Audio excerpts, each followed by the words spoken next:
fuel. Why can't we look at a different industry for a while? Ships go about this place and have huge amount of carbon emissions. We don't tax their fuel, we don't tax anything like that. Why don't we look at something like that and leave the airline industry alone and try and help them out for a while, as opposed to continually taxing left, right and centre and then blaming greenhouse emissions and all these kind of things? Nicola Sturgeon? Well, I want to pick up on the point her point, was, perhaps, well, to start with? I don't think we should necessarily just pick on one sector. I think if we are genuinely to tackle climate change and global warming, then we have to do it right across the spectrum, and every single one of us has a responsibility and a part to play in that. But going back to the question, is it a scam? And I think the lady in the audience here posed a very legitimate question. You know, I'm not a scientist, but I know there are many people sitting tonight in Cumbria and in Dumfries and Galloway whose lives have been wrecked by the flooding we've seen over the past week or so, who know from their own experience that something is going wrong with our climate. And I don't think they take kindly to hearing people deny that that is a problem. David is right. You know, science can never be decided once and for all. We've always got to be learning. I am convinced that climate change is something we've got to take very seriously, but to the doubters, I would say give it the benefit of the doubt, because if we do nothing and the doubters are wrong, then we're going to be in a worse position than we would be otherwise. In Scotland, we're, I think, leading the way. We've just passed world-leading climate change legislation in Scotland that doesn't just talk about targets, David, it actually puts those targets in statute. So by 2020, we've committed in statute to a 42% reduction in emissions, an 80% reduction by 2050. So these are world-leading targets. And can I say my final point, at the Copenhagen summit, I think it's fantastic that Obama is going to be there. I think the US targets leave a lot to be desired, but it's a good symbolic move. I wish the UK government was allowing the Scottish government to be round the table in Copenhagen, because we've got something positive to say.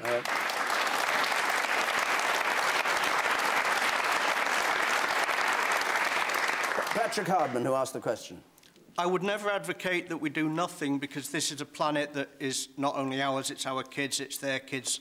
We have to maintain a status quo at worst. But the evidence that comes out is all, yes, there's global warming. No one's allowed to gainsay that. No one's allowed to express an alternate opinion. There's horrible floods in Cockermouth. In 1963, when I was a kid, I remember floods just as bad as that. Australia bushfires last year were put out by some opinion that this was because the seas had actually cooled down and there wasn't as much water in the atmosphere causing rain which would have drenched them. The Romans were growing vines in the UK, which we can't do now to the same extent.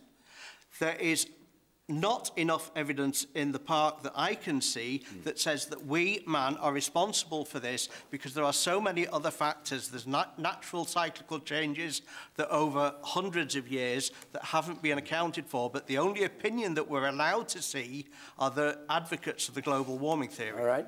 Charles Faulkner. I mean, we can debate for a long time. David is right that the scientific debate will go on forever. But if the world does not take action and there is climate change of the sort that most scientists think does exist, then it's not just Cockermouth, which is a terrible story, but it's people like the people of Bangladesh. It's the poorest in the world who are going to suffer. I think politicians have got to make a decision about whether they act upon the scientific evidence. And I am strongly of the view that they should. I think Kyoto was ultimately a failure because the United States of America didn't commit itself to any proper targets. China today has announced that it is willing to commit itself to targets. We, as the people living now, I think owe an obligation to our children and our grandchildren, but not only our children and our grandchildren, but people in the poorer parts of the world who are going to suffer from climate change. Yes, there are arguments against, but the broad body of opinion is that climate change is happening, and we as politicians should respond, in my view.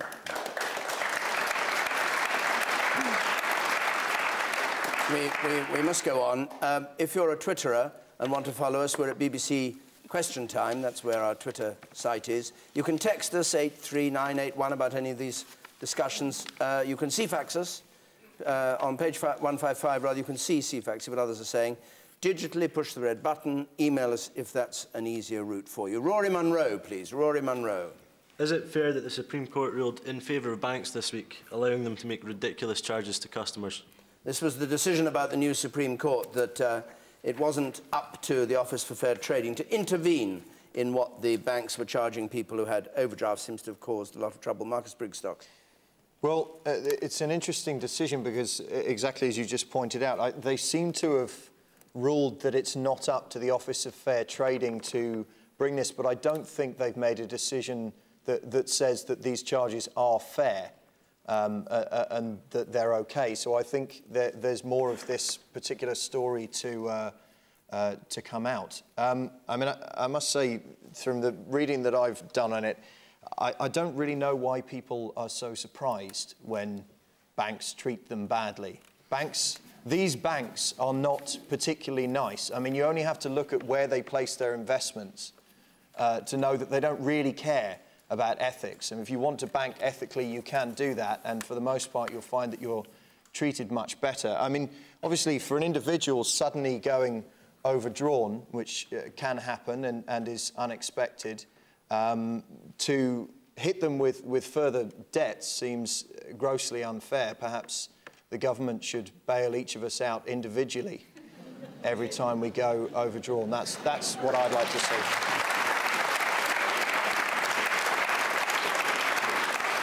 You want to tap into the 61 billion that the Bank of England gave the banks. Preferably secretly. Yeah, secretly. Anybody had this experience with banks? Anyone been badly treated by the banks and are prepared to say so? No. Charlie Falconer. Who did? Somebody. A man over there's hand went up. Yes. Oh. I was charged £25. This is lodged TSB for being 56p overdrawn. And this was... £25 for being how much overdrawn? About 56p overdrawn. 56p overdrawn. This was about 2 months ago. Charlie Falconer, do you approve of the decision of the Supreme Court, the first big publicised decision of this new court? I've got no problem with the actual individual decision, which is simply saying that the regulation said the OFT can't look at the level of charges, and the Supreme Court said, well, that means they can't look at the level of charges. Marcus is absolutely right. Doesn't need a Supreme Court to say that, does it? No, but the Court of Appeal said something different. So I mean, I don't criticise their legal conclusion. The High Court did as well. Marcus is right when he says the Supreme Court made no ruling on the way that banks behave. And I am completely sympathetic to what the man in the white jersey is saying, which is that if you go overdrawn as a group, the banks have almost certainly charged people hugely unfair rates and done it together so that you can't move from one bank to another to get relief from the charges. They have behaved badly. Marcus was surprisingly sympathetic to them, saying, oh, well, they're in a bit of trouble now, so perhaps we shouldn't make them charge fair charges. We should make them charge fair charges. And although I don't... That's in the dossier of stuff. Although I never said that. Although I don't dispute the Supreme Court, somebody has now got to do something about making the banks properly charge fair rates to people and not take advantage of the cartel which they operate. So you think somehow or other the government should intervene? No, I hope the banks do it voluntarily. What do banks ever do voluntarily? What have they last done voluntarily? They voluntarily go and ask the government for lots and lots of money on a regular basis, but I think that it's a very, very public issue now. I think from their own point of view they should do something about it. Melanie Phillips? Well, I think from all, from evidence this evening and other evidence, there is a good case for saying, that some of these charges are punitive and unfair, and that this case turned, as we've heard already, on a fairly technical point. Does the OFT have the power to intervene? And the judges, or one of the judges, gave a broad hint that the case had been brought on the wrong legal basis, and that there was another way in which the case could be brought to make the banks behave more fairly.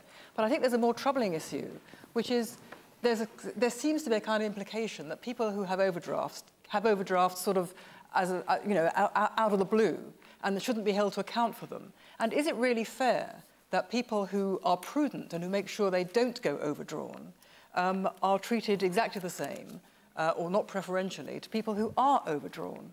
And I think basically, we should accept that in fairness, people should be rewarded for being prudent and should pay some kind of forfeit for being imprudent. For 30, what was yours? 35 pence overdrawn? 56 pence. 50, I'm going to make a note. 56 pence. And what were you charged? £25 over. Is that fair? No, I think that is as I have already said, David. Yes. I think that is disproportionate. But I think there is a more general principle, which I'm quite concerned that we hold on to, that people who run up overdrafts should not basically be treated in exactly the same way as people who behave, with some difficulty, living within their means. You, sir, on the gangway, yes. Yes, it's the same again. Lord Falconer says self-govern. These people can't be trusted to self-govern. And is it not the whole thing with the Supreme Court in their findings this week only goes to prove how weak all our consumer laws are in this country and the bodies that enforce them. I've never seen we have trading standards. I've dealt with them on a few occasions. They seem to favour large bodies, not the individual, and we've got a complete lack of consumer protection in this country, and that should be addressed. David Davis, do you agree with that? Well, no. I don't agree with that last point, but the simple truth here is that, I mean, firstly, it's the size of the penalty. It's not the fact that they're penalised, Melanie, it's the size of the penalty that we're talking about here. And the fact is the banks themselves know it. Up until this OFT thing happened, if you went and complained to the bank, they'd settle. And they'd settle because they didn't want to go to court. They didn't want to have a court judgment against them which would rule against them. So that was it's the greed of the issue which is important. As Melanie said, the Supreme Court gave a whopping great hint to the OFT. Said, you know, it's not under this law, you might look at this law. So inviting them to come back. The bank's defence in this is interesting too, because they turn around and say, well, this is why you're able to have free banking. Well, of course, actually, that might be true if I haven't checked this number. I was told earlier today by somebody that British retail banking is twice as profitable as continental retail banking. So it's not about your free banking, it's about their profit levels, full stop. And you know, this is not the first time. I'm afraid there's been a long history of this over 20 or 30 years on everything from your borrowings to your assets with the bank. You know, I'll finish just by saying one thing. I've often found my banks making mistakes on my accounts, but I've never caught them making a mistake in my favour. The woman in the front here. I think the problem is the lack of transparency here. I don't think it's necessarily the case that the charges are unfair. I think it's the fact that people were not warned beforehand that they were going to be charged in that way. And I think this was an opportunity for the courts to clamp down on the banks in this present climate, and they've not done it. Okay. And the man there in grey, yes, you, sir. Melanie Phillips, you just said that people who behave prudently should be rewarded and people who don't should be punished. So, like the banks, they behave massively imprudently. Should they not be punished as well? They should just be bailed out. I agree with you. I think the banks should have been punished, and I think they've got away with it. Nicola Sturgeon. I think the situation is unfair, and Charlie's right. The Supreme Court have said that it's not the end of the story, so there may be further progress on this issue to come. People are not asking for preferential treatment. They're not asking to get off scot-free when they run up an overdraft. I think people just want a bit of fairness. And, you know, think about it. If your account's a couple of hundred quid in credit, you might get a few pence interest if you're very, very lucky. But as we've just heard, you know, you go into overdraft by pennies and you're charged 25, 35, 40 pounds. It's just unfair. And there was a senior banker gave evidence to the Scottish Parliament yesterday, and he said that the public have to understand that there are no free lunches around all of this. Well, you know, I think the public do understand that they don't get any free lunches from the banks, but I think the public have got a bit fed up paying for the free lunches of the bankers over the last wee while, and it's got to stop. Okay.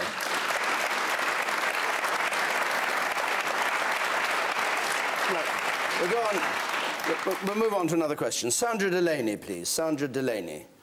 Is the transfer of more legislative powers to the Scottish Government a way to protect the Union or a step towards Scottish independence? These are the various proposals that have been put forward to allow, particularly to allow the Scottish Government or the Scottish Parliament to raise income tax on a much bigger scale than it has before, and it ranges from all sorts of things, including the power to control air guns. So what about it? Is it a way to stop independence, which doesn't seem to be very popular at the moment, does it, Nicola? Rather in the polls, doesn't seem to be very hot in Scotland. But who would ever believe opinion polls? Ah, well, I say let's have a referendum on independence and then we'll see how popular it is. David Davis. Actually, I think it is a move to protect the union, but and I have to say it's a bit late. I mean, thank you for that. I'm glad to hear it. When was the Scotland Act? 98. Yeah. The Scottish Parliament was established in 99. 99. So the Scotland Act was in 98, and when it was first mooted in the House of Commons, when it was talked about in the House of Commons, this point was made to them. You know, are you going to create a parliament which doesn't have the right to make its own taxes? You know, you are creating a parliament which is by definition dependent on somebody else, which is absolutely going to lead to all sorts of odd behaviour. So that was said to the Labour government at the time, and they refused to engage on the argument. What's more, they refused to even tell us how the funding would be done. It was all kept very covert and, as it were, under the blanket. So this is a belated action, which I think is right. I was an arguer for fiscal autonomy back in '98. So it is a belated argument, but it will actually make the union stronger, not weaker. Charles Falconer? I think it's designed to make the union stronger. I don't think the air guns issue is going to affect the union one way or the other. I think what is going to affect it is the extent to which the Scottish Parliament is going to be compelled to make a decision about 10p in the pound in relation to tax. And I think the difficulty at the moment is you've got a Parliament that's got the power to raise tax or reduce tax plus or minus 3p, which has never used it because it's a discretionary power, and I've got no criticism of the Parliament for not doing that. The effect of the change is, in practice, the Scottish Parliament will have to decide the level of tax in Scotland, and with power, I think, should come responsibility. And I think the effect of that will be to make the Scottish Parliament both more significant and also more accountable for what happens in relation to expenditure. So I'm in favour of it. I think it will strengthen the union, and I think it's the right thing to do. Okay. The lady on the right here. Can I ask you, if the Labour Party does not get re-elected at the general election, will the Calman report ever be introduced into Scotland? Well, I can't contemplate the possibility of us not winning the next election. You're wasted. So I think you'll have to ask Mr. David Davis as to what his view is. The answer is yes. I mean, we're not just going to swallow whole the Labour government's white paper. But we've said in terms, indeed, I think in the Scottish papers today, George Osborne has said, you know, we believe in this principle, but we'll do it properly when we're elected, if we're elected after this election. You keep the tax plans? Something like that, yeah, the very... Nicola Sturgeon, what do you make of it? The Tories were backtracking quite a bit yesterday. You know, if you look back 2 years, Labour, the Tories, the Liberals were all saying this far and no further for the Scottish Parliament. Today, they're all falling over themselves saying more powers for the Scottish Parliament. So I think that's fantastic progress, I have to say. And why are they doing it? Why are they doing it? Are they doing it to keep the union together? Well, I think that's what they think. Yeah. I think the more powers the Scottish Parliament has, the more people will realise that we might as well go the whole way and take full responsibility for all of our own decisions. But can I say there's much in the Calman Commission that I would agree with. Yes, give us responsibility for air guns, for drink drive limits, but why wait till after the general election? Everybody agrees on that, so why not do it now? And kicking it into the long grass after the general election, I think, makes people suspicious that the other parties are not serious about it. In terms of the financial powers, because this is really interesting, I believe in any parliament, the Scottish Parliament or any other parliament, taking responsibility. That's why I believe in full fiscal independence for the Scottish Parliament. The financial powers that Calman or the government now in London have proposed are very, very limited.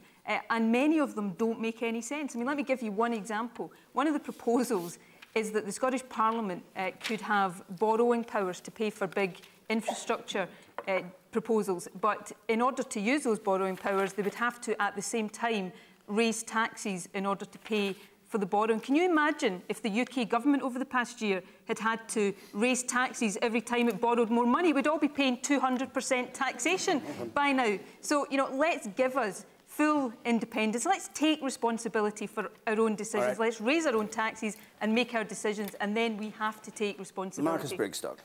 Well, to me, it seems that, you know, when the Scottish people vote on the Scottish Parliament, they have to be able, you have to be able to make your decision based on what that Parliament is doing, not based on the promise of what they might be allowed to do at some stage in the future. And You know, so fiscal autonomy in Scotland makes absolute sense. I mean, why have a devolved parliament here if it doesn't have the relevant powers that affect the Scottish people? And then, you know, if your representatives get it right, you will re-elect them, and if they don't, they'll be got rid of. Melanie Phillips. Well, I think Nicola is right. The more powers that the Scots have, the weaker the union. But I also think if the Scots want to have more powers, they should have them. But there has to be a quid pro quo. Because if the Scots want more autonomy, then the Barnett formula must cease. You can't be autonomous and be subsidised. I agree with that.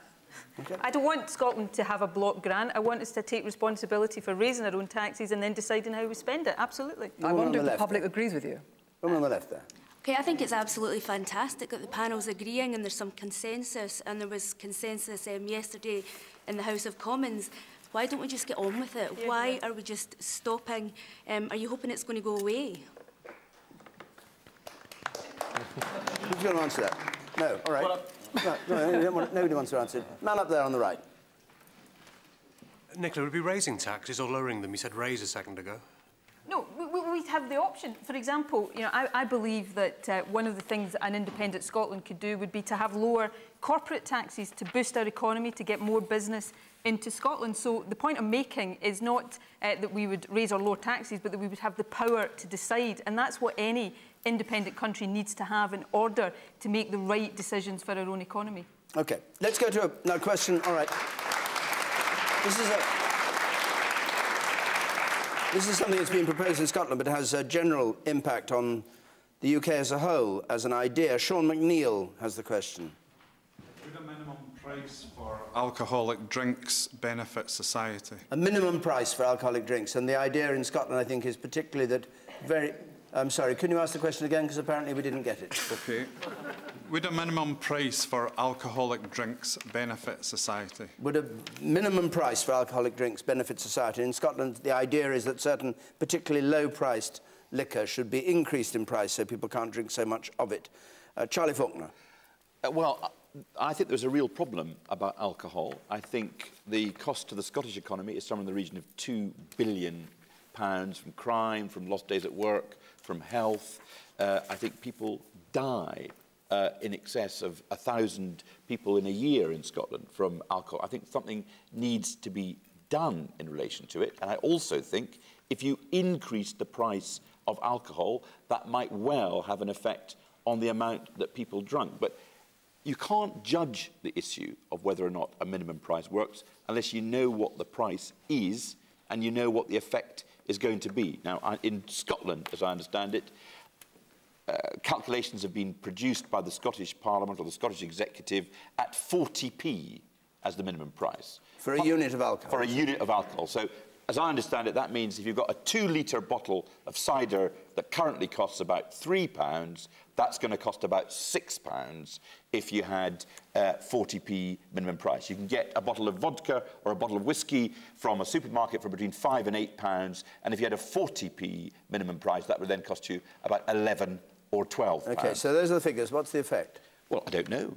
What's the effect on business? What's the effect of people buying? Are you targeting the wrong people? I think you've just got to do the work and work out and find out whether or not it's actually going to have an effect on reducing alcohol consumption at the level where it's dangerous. But alcoholism it's not a solely Scottish problem, is it? So why doesn't the UK government as a whole Well, the UK government rejected the idea. I think that the amount that is drunk by the Scots per head, on average, is more than the amount that's drunk per head in England, as I understand it. The problem of alcohol is bad in England, but it also exists in Scotland as well, and worse. So I think what the Scottish government, as I understand it, are doing is they're proposing to give themselves an enabling power to set a unit price. Well, say what the price is going to be, and then let's work out whether it works. I'm not quite sure how you do that, but still. Well, they've got to define what the price is. How do you know when it's going to work unless you try it? Well, or try not drinking. You work it out. You don't just give a punt and see hope for the best. Man over there on the right. Well, my background is I'm a public health doctor, and actually the evidence supporting a minimum price for alcohol is overwhelmingly strong.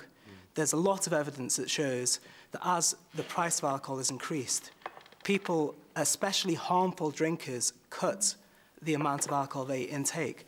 And the minimum price proposed, actually, for most people isn't going to actually have too much an effect on their pocket.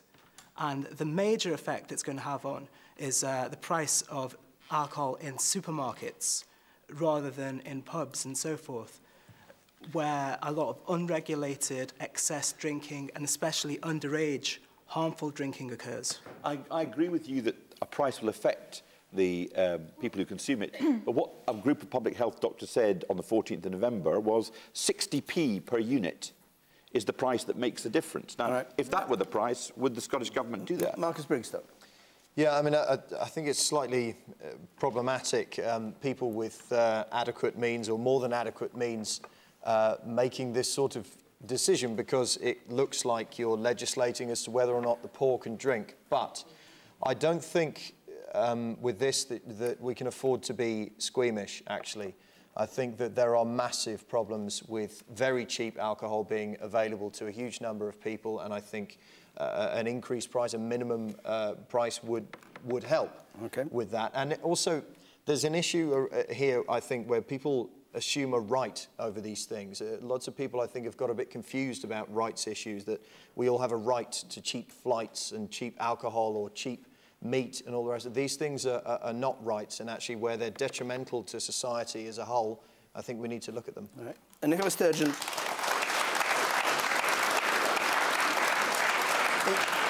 You're having difficulty getting this through. Do you think you're going to get it through? Well, that depends on the other parties. Indeed, I but think, you think you're going to get it through? Well, we'll keep making the argument. And in answer to the question, yes, I do believe a minimum price for alcohol would benefit society. And I believe that's why in Scotland this proposal is backed overwhelmingly by our doctors, by our nurses, by the police, people who deal day and daily with the effects of alcohol misuse. Now, Charlie asked about the level the price would be set at. We've not taken that decision yet. We first have to get Parliament to agree to this in principle before we can set the price. But we've modelled this. We asked independent experts at Sheffield University to model it on a range of prices. And let's take 40 pence as the illustrative example. What that independent research showed is that a 40 pence minimum price could cut alcohol deaths by up to 20%.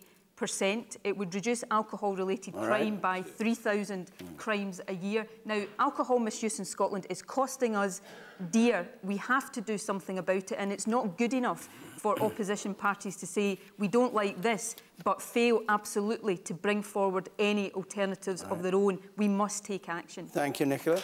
We've got only a minute left now, so we want to be very, very brief on it, if you would. Melanie Phillips, a minimum price for alcoholic drinks, would it benefit society? I think it would benefit society. I think there are issues about what the price is, but I think it's a real problem, the availability and acceptability of drink, particularly in supermarkets. Young people getting Bacardi, breezers or whatever they are, drinks, alcohol mixed with lemonade. The fact that you can buy it so very, very easily. I don't think price is the end of the story. I think there are other aspects to it, but I think it is worth doing. David Davis? Of course price matters, and if you look at the sorts of things that people get really, really drunk on, sort of this white cider and so on, it's clearly a cheap way of getting very drunk. The only difference I would have with Nicola is I wouldn't do it by making them put the price up. I'd tax them. Why give the money to the supermarket who's caused the problem? Why not get the money and spend it on nurses and policemen to deal with the problem? OK, we have to stop. I'm sorry. Thank you for asking the question. Do you want a brief comment before we finish? I just wanted to say that I've worked in mental health for 25 years. This is not just a young person's issue about the abuse of alcohol. This is a huge social issue. If it can save one life, we absolutely should do it, and we should do it now. Thank you very much indeed.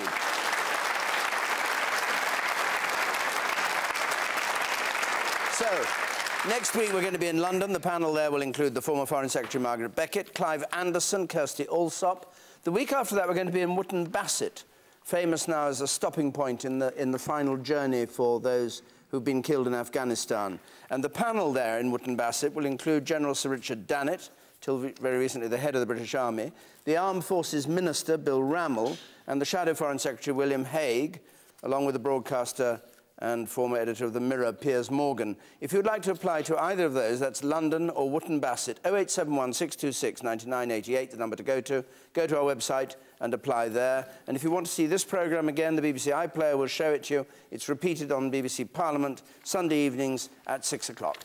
My thanks to the panel, to all of you who came to take part, and from Edinburgh, good night.